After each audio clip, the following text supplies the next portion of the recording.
Hello everyone, this is the third video of immunology lecture series. In the previous two videos, we had discussed about the basics of immunology and the cells of innate immunity. In this video, we will discuss about cells of the adaptive immune response. So let's start the topic. The cells of the lymphoid lineage, they form the cells of the adaptive immune response. And the lymphoid lineage cells, myeloid lineage cells both arise from the hematopoietic stem cells. We had discussed in detail about this in our previous videos. The lymphoid lineage cells give rise to lymphocytes, which constitute around 40% of the circulating WBC, and 99% of the cells in the lymph are the WBCs. The lymphocytes are broadly subdivided into three major populations based on functional and phenotypic differences: the B lymphocytes, T lymphocytes, and innate lymphoid cells. The B and T lymphocytes, they appear identical under a microscope, hence they can be identified with the help of different or distinguished with the help of various surface proteins present over their surface. About 1 trillion lymphocytes are there which circulate in our blood and lymph, and they can also be found in the tissues lining the GIT, respiratory tract, and our reproductive tract. Coming to CD nomenclature, or the cluster of differentiation nomenclature, like the IUPAC nomenclature adopted for enzyme, similar to that for nomenclature of the surface proteins expressed by the cells of immune system, the CD nomenclature was established in 1982 to give uniformity to the names of the uniformity in names to the various surface markers. The T and B cells, they express two different types of receptors over their surface, the CD proteins and the antigen specific receptors. The CD proteins are different over the surface of T and B cells, and over a particular type of cell also they differ depending on the stage of development and the stage of activation.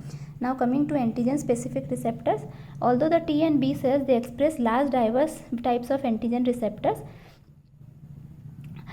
over a cell, all the antigen specific receptors are identical, and hence a particular cell is particular or specific for a particular type of antigen. When such cell divides, all its progeny, they express that particular antigen receptor, hence the cells are clones. The newly formed T and B cells are known as naive cells, that is naive T cells and B cells, which are inactive. After coming in contact with the antigen, they get activated and convert into effector cell, which carry out the defense mechanism, and the memory cell, which retain the memory of that particular encounter for quick future response. Now coming to B lymphocytes, the name B, the letter B here stands for its site of maturation, that is bursa fabricius in birds and bone marrow in humans. It was first identified in the bursa fabricius.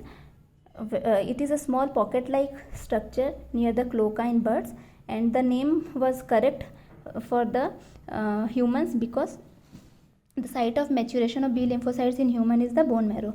They express B cell receptor over their surface, which are membrane bound immunoglobulins, and they are the membrane version of an antibody. Important to note here is that the activated B cells are the only non-myeloid cells which can act as PAPC, that is professional antigen presenting cells. We had discussed in our previous video about PAPC. They arises from the myeloid lineage cells, but the activated B cells are the only cells which can act as PAPC in the non-myeloid lineage or in the lymphoid lineage.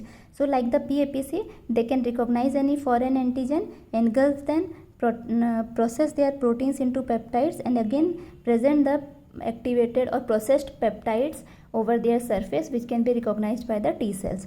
Now the activated B cells, they differentiate into effector cell. Here the effector cell is the plasma cell.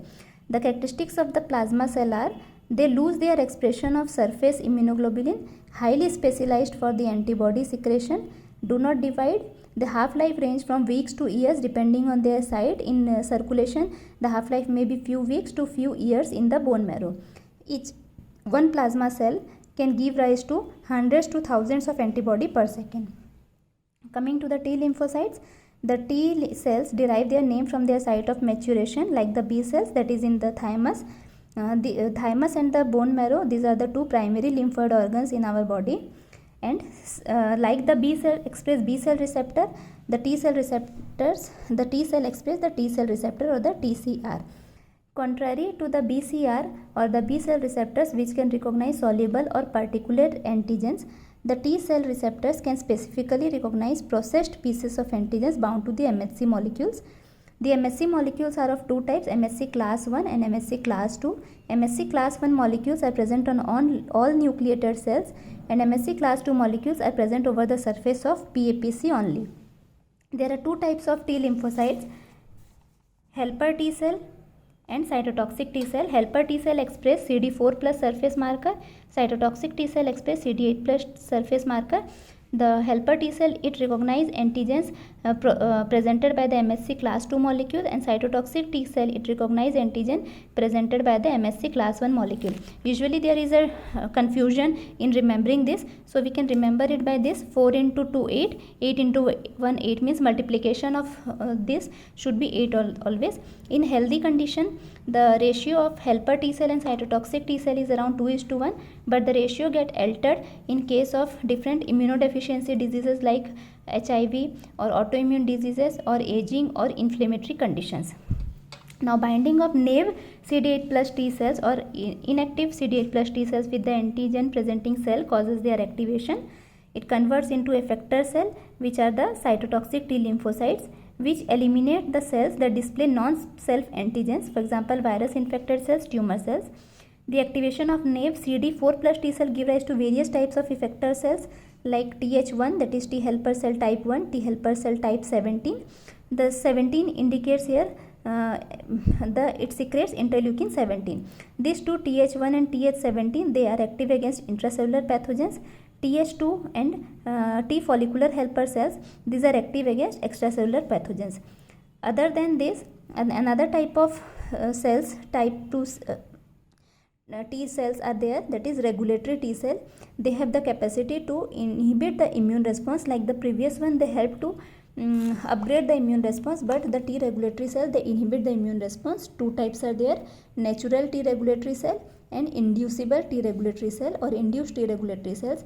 Natural T regulatory cells, they arise from the cells which bind to the self protein with high affinity in the thymus, and IT regulatory cell, they are induced at the site of immune response. Details we will discuss in our further video about these cells. Now, the unique feature of this T regulatory cell are that they have CD4 and CD25 proteins on their surface, and they have FOXP3 transcription factors. Importance of transcription factor in the myeloid and lymphoid lineage we have discussed in detail in our previous video. Now, another type of lymphoid lineage cells are the innate lymphoid cells or ILC. They originate from the lymphoid progenitors, do not express antigen specific receptors like the T cell and B cell, which express BCR and TCR. Three subgroups, ILC 1, 2 and 3, the classified based on production of different or distinct cytokines by them. Another type of ILC are the cytotoxic natural killer cell or the NK cells. They are the member of ILC family. They express surface proteins NK 1.1, very efficient cell killer. They use two different strategies to kill an abnormal cell. First one, attack the cells that lacks the MHC class 1 molecule. What happens is, there over the surface of NK cells there are some inhibitory receptors which can recognize MHC class 1 molecule. So when the NK cell encounter any cell with MHC class 1 molecule, its binding of MHC class 1 with the inhibitory receptor, it sends an inhibitory signal to the cell or prevent the cell from attacking the cell which is expressing MHC class 1 molecule. But what happens in some virus infected cell or tumor cells, there is down regulation of MHC class 1 molecules. So the inhibitory signal to the NK cell is lost, and the NK cell finds that the cell is foreign or the cell is infected cell and release the granules which kill the particular target cell. In this way they can attack the cell or cell killer. Another way is by Fc receptors.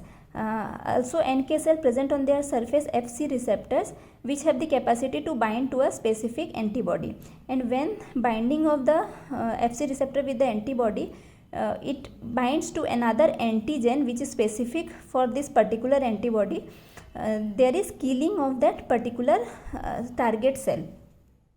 So the process of killing of the any particular cell by the help of antibody which is bind to the Fc receptor is known as antibody dependent cell cytotoxicity or ADCC. So this is all about the cells of lymphoid lineage. If you are having any doubt, please let me know in the comment section below.